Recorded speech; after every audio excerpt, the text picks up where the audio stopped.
Apostle Moses Wekesa. Wakati mwingine nimekuja mbele yako kwa ajili ya neno la Kristo ambalo la uzima.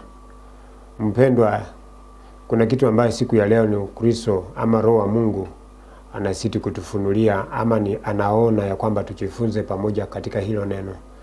Nitaongea juu ya neema iliyo ndani ya Kristo Yesu. Kwa sababu neema iliyo ndani ya Kristo Yesu ina nguvu katika ndani ya maisha yetu. Neema iliyo ndani ya Kristo inahitaji nini katika maisha ya mwanadamu? Rehema iliyo ndani ya Kristo Yesu inatafuta nini katika mwanadamu? Rehema ni kitu ambayo hukustahili ama sikustahili kuipata. Lakini katika ndani ya Kristo nimepatikana katika hiyo ndani ama katika ndani ya hiyo neema. Yaani neema ni kitu ambayo haukufaa upewe. Lakini katika neema ama huruma iliyo ndani ya Kristo unajikuta ya kwamba haukustahili upewe hiki kitu, lakini leo umechipata, umepewa katika hiyo kitu. Ndio siku ya leo neno la msingi ama heading ya hiyo mafundisho yetu ni neema iliyo ndani ya Kristo Yesu. Neema iliyo ndani ya Kristo Yesu ilikuwa inatafuta nini katika ndani ya mwanadamu? Neema iliyo ndani ya Kristo, huruma zake Mwenyezi Mungu iliyo ndani ya Kristo Yesu, ya kwamba Kristo, Biblia jinsi inavyosema ya kwamba jinsi hii Mungu alivyoupenda ulimwengu hata akamtoa mwanawe pekee, ila atakayemwamini hatapotea wala hatahukumiwa katika ndani ya maisha. Zaidi ya yote bali ataokolewa na neema iliyo ndani ya Kristo Yesu.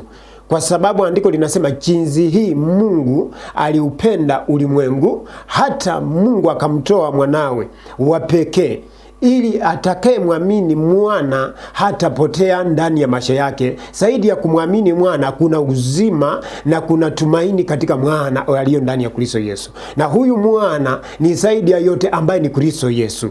Kristo Yesu ambaye yeye ndiye na foundation katika ndani ya maisha yetu. Kristo Yesu ndiye jiwe kuu la pembeni katika maisha yetu. Sasa nataka tuone neema iliyo ndani ya Kristo. Lengo la Kristo ilikuwa nini? Maana neema ambayo ninaongelea siku ya leo, neema ikiwa ndani ya maisha yako, maneno yako na njia zako zinamfurahisha Bwana wetu Yesu Kristo. Neema ikiwa ndani ya maisha yako, matamko ya maneno yako inafaa, yani kabla unene jambo ya kwamba hili jambo utakapolinena, lazima unalolinena, lazima maneno yako yawe na neema. Lakini maneno yangu yakikosekana na neema, maneno yako yakikosekana na neema, ninaona ya kwamba si stahili kwa machoni pa Mungu. Kwa sababu maneno yangu yakikosekana na neema, zaidi ya yote nitakuwa na vitina, zaidi ya yote nitakuwa na uchochezi, zaidi ya yote nitakuwa mtu wa kukonganisha watu, zaidi ya yote maneno yangu yatakuwa maneno ya matusi, zaidi ya matusi itakuwa maneno magari katika ndani ya maisha ya mwanadamu ama katika juu ya wenzangu. Neema ikiwa ndani yako, hauwezi kumwanzia mwenzako maneno yaliyo kinyume. Hata zaidi ya yote uinuke juu ya kumuua mwenzako, hiyo jua ya kwamba wewe umekosekana na neema. Lakini maneno yako yakiwa na neema, maneno yangu yakiwa na neema, Mungu anasema nini? Biblia inasema ya kwamba penda jirani yako kama nafsi yako. Maneno yako yakiwa na neema, ukiishi katika ndani ya neema, hautakuwa na roho ya usaliti, sitakuwa na roho ya uchochezi, sitakuwa na roho ya kufitini ndugu ama jirani yako, bali nitaona ndugu yangu kuwa bora katika ndani ya maisha. Sasa maandiko inasema nini katika Waebrania 4 mstari mdogo wa 16? Tutasoma katika ujasiri, kwa sababu Biblia inasema ya kwamba kila neno la Mungu lililoandikwa linafaa katika mafundisho. Katika Waebrania 4 mstari wa 16 anasema nini? Basi na tukaribie kile kiti cha neema kwa ujasiri, ili tupate rehema siku ya mahitaji yetu.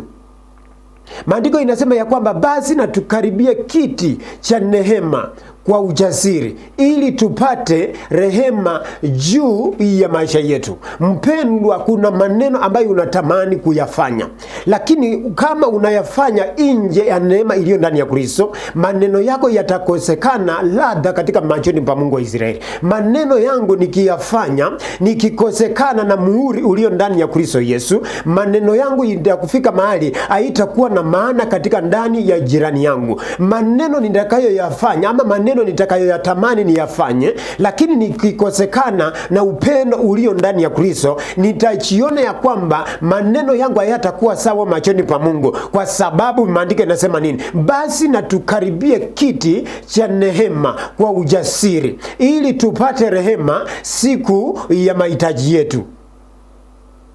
Mtazamaji, mahali popote ulipo, nataka nikwambie hivi. Kuna jambo ambalo umetamani ya kwamba yakamilike, lakini kuna maneno unayafanya nje ya Kristo Yesu, ninayafanya nje ya matakwa ya Mungu, ninayafanya nje katika sauti ya Bwana. Ndiposa maneno yangu nimeyapanga katika miaka nenda, lakini haijakamilika. Lakini asubuhi ya leo, katika siku ya leo tarehe 29, Bwana Yesu anakuambia ya kwamba kitu ya kufanya ndiposa maneno yako yakamilike, maneno yangu yakamilike, kitu ya kwanza ni karibie kiti cha neema. Na hii kiti cha neema, maandiko yamesema ya kwamba kwa ujasiri, ili nipate rehema siku ya mahitaji yetu. Kuna maneno ambayo umepanga kama mwanadamu, lakini katika maneno yako huwa hayaendi sawa, maneno yako hayajakamilika, maneno yako hayajaenda sawa. Lakini Bwana anasema ya kwamba na tukaribie kiti cha neema kwa ujasiri, ili tupate rehema siku ya mahitaji yetu. Njia zako na njia zangu, kama tutamuhusisha Bwana wetu Yesu Kristo, asubuhi ya leo, mfalme wa amani, mtetezi wa wanyonge, mtetezi wa wote ambaye ni Kristo Yesu, anasema ya kwamba maneno yako ukimkaribia, yani maana ya kiti cha neema, yeye aliyekalia katika kiti cha enzi ni mmoja ambaye ni Kristo. Kristo Yesu ndiye aliyekumiliki na akakaa katika wingu. Anaposoma maandiko anasema ya kwamba aliyeingia katika wingu ambaye ni Kristo Yesu, anasema ya kwamba na tukaribie kiti cha neema kwa ujasiri. Na tutakapokaribia kiti cha neema kwa ujasiri, ili tupate rehema siku ya mahitaji yetu. Kuna maneno na njia zetu tunayofanya, lakini katika maneno yetu, katika vinywa, maneno yetu haijakamilika. Aswa kama sisi watakatifu, maneno yetu, kama tunataka maisha yetu yakamilike, lazima tumsongee Yesu Kristo. Hata wewe unayenisikiliza siku ya leo, kuna maneno umejaribu ya kwamba maneno yaende sawa. Hata kama kazi umeyatafuta, hata kama kazi umeapply, hata kazi umeongana, lakini kuna maneno, kuna jambo ambalo unatamani lifanyike katika maishani mwako, ama katika ndoa yako, ama katika hata mjumba wapatikane, lakini kuna maneno unayapanga lakini haijakamilika. Lakini asubuhi ya leo Bwana Yesu anakuambia kwamba tukaribie kiti cha neema kwa ujasiri, ili tupate rehema siku ya mahitaji yetu. Kiti cha neema ni nini? Maana ya kiti cha neema, tumsongee Yesu Kristo katika nafsi zetu, pamoja na mioyo yetu, pamoja na njia zetu, ili tupate rehema iliyo ndani ya Kristo Yesu, na njia zetu zitakamilika. Kwa sababu ni Yesu Kristo, yeye ndiwe jiwe kula pembeni, lililokataliwa na waashi, lakini kwa Mungu ni teule. Mtazamaji, mahali popote ulipo, kuna jambo unaliona la kwamba limekuwa mgumu katika maisha, lakini asubuhi ya leo nataka nikwambie tarehe 29, Bwana Yesu anakuambia kwamba msongee yeye. Utakapomsongea yeye, maisha yako, na amesema ya kwamba msongee kwa ujasiri, yani utakapomwendea. Katika Isaya anasema ya kwamba eleza mambo yako ili upewe haki yako. Sasa kuna maneno umeyatamani yakamilike, lakini kumbe hujamuhusisha Bwana. Kumbe maneno yangu sijamtanguliza Kristo, kwa sababu andiko linasema na alindaye mji kabla Bwana ajalinda, alinda kasibure. Akeshaye kabla Bwana kukesha, akesha kasibure. Nataka nikuambie maana ya ufunuo wa siku ya leo katika hii andiko. Mahali popote ulipo, wewe mwenyewe unasumbukana na maisha yako, wewe mwenyewe unasumbukana na mipango yako, lakini usaidi ya yote umemwacha Yesu Kristo nyuma. Lakini nataka nikwambie, kama utamuhusisha Yesu Kristo, kumuhusisha Yesu Kristo, umuendee yeye, umuanze kumkumbusha ya kwamba Kristo ni hapa, mwana wa Mungu, ninakutamani, kaa pamoja nami, unikumbuke katika safari, unikumbuke katika dunia ya dhiki. Mungu wa Israeli anasema ya kwamba utakapomwendea katika ujasiri, maana ya ujasiri, moyo mmoja, umwambie Bwana ya kwamba sina mbele wala nyuma, lakini nimekuona wewe katika ndani ya maisha yangu, katika shida ninayo, katika mateso ninayo, Kristo anaonekana katika ndani ya maisha. Na Kristo amesema ya kwamba atakuwa upande wako. Na kwa sababu katika Warumi anasema Bwana akiwa upande wetu, ni nini kilicho kinyume juu ya maisha yetu? Mtazamaji, mahali popote ulipo, na kuomba katika neema ya Mungu, ninakuomba katika huruma za Kristo, ninakuomba katika fadhili ya Yesu Kristo, ya kwamba asubuhi ya leo msonge Yesu Kristo, songa karibia kiti cha neema ili upate rehema katika maisha. Hata watoto wako wanasumbukana, watoto wako wamefungwa, watoto wako wamesingisiwa maneno fulani, hata wengine wamewashika, wameweka katika seli, ama wengine wamewafunga, wengine wamewawekea makosa ambayo hawakufanya. Lakini Bwana Yesu anasema nini? Ya kwamba mkaribie yeye, atakukaribia, naye Mungu atakapokukaribia yeye atakuja, atakupanguza machozi. Zaidi ya yote katika maandiko, katika Zaburi ya 56 mstari wa 8, Biblia inasema ya kwamba machozi ya mtakatifu huwa inaanguka katika chupa. Nataka nikwambie, machozi yako mama, umeteseka kwa muda, umeteseka katika miaka mingi ndugu yangu, umeteseka miaka mingi katika huduma, hata kazi ministry yake haijasimama, ama neno la Mungu linafika mahali kanisa lako linakuwa na mpasuko na vikundi vinainuka katika kanisa. Nataka nikwambie asubuhi ya leo, usiangalie lile jambo linalokukumba, bali nataka nikwambie lile shida na wewe mwenyewe lihusishe na ulisongeshe katika miguu ya Kristo. Utakapolisongesha katika miguu ya Kristo, Yesu Kristo atakuja, atakupanguza machozi. Zaidi ya yote, Bwana akamwambia Musa, ambia wana wa Israeli waendelee mbele. Hili jeshi mnaloliona hamutaliona tena. Hili jambo lililo ngumu katika maisha, lile shida lililo ngumu katika maisha yako, katika mateso na njia zako, nataka nikwambie ya kwamba muhusishe Yesu Kristo. Anakuambia asubuhi ya leo, hili jeshi hautaliona tena. Ile shida na mateso unayoiona, ya kwamba Mungu wa Israeli anakuja, atakupangusa machozi, na atakapokupangusa machozi atakuweka sawasawa katika utukufu wa Bwana, na unaenda kupata rehema katika maisha yako. Kwa maana Biblia inasema ya kwamba ni huruma zake Mwenyezi Mungu ya kwamba nasi hatujaangamia. Wewe hata kama una shida,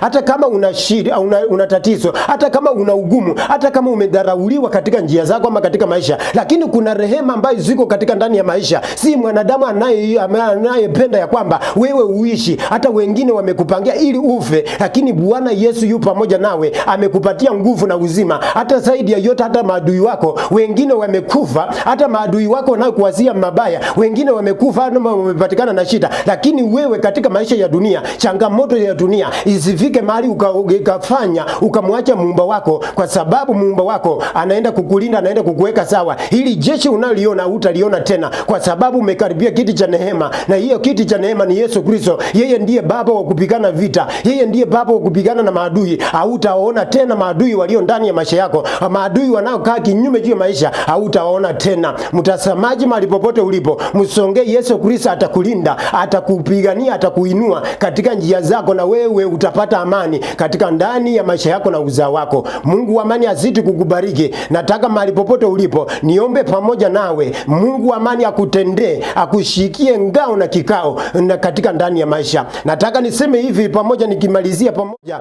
na taifa letu la Kenya, ya kwamba ndugu zetu taifa la Kenya, hasa kuanzia katika viongozi wetu, nataka niseme ya kwamba viongozi kuanzia katika rais pamoja mpaka chini ya MCA, zaidi ya yote pamoja na viongozi wa dini, ninawaomba ya kwamba maneno yetu yawe na neema, maneno yetu yawe na chumvi, maneno yetu yawe ya busara, isiwe maneno ya kuchochea katika taifa la Kenya. Kwa sababu tutakapoenda tunaona ya kwamba mahali penye tunaelekea, tusipochunga, Mungu wa Israeli atatuepa, na taifa la Kenya tutajipata katika njia mbaya, na tutajiona ya kwamba tunaingia katika njia ya usaliti, na taifa letu litakosekana na amani, kwa sababu maneno yetu yamekosekana na neema. Lakini maneno yetu yakiwa na neema, yakose uchochezi, Mungu wa amani atatubariki, atatufungulia. Hata kama unataka uongozi, maneno yako yawe na neema, na Mungu wa amani atakubariki. Wacha nikuombe mahali popote ulipo.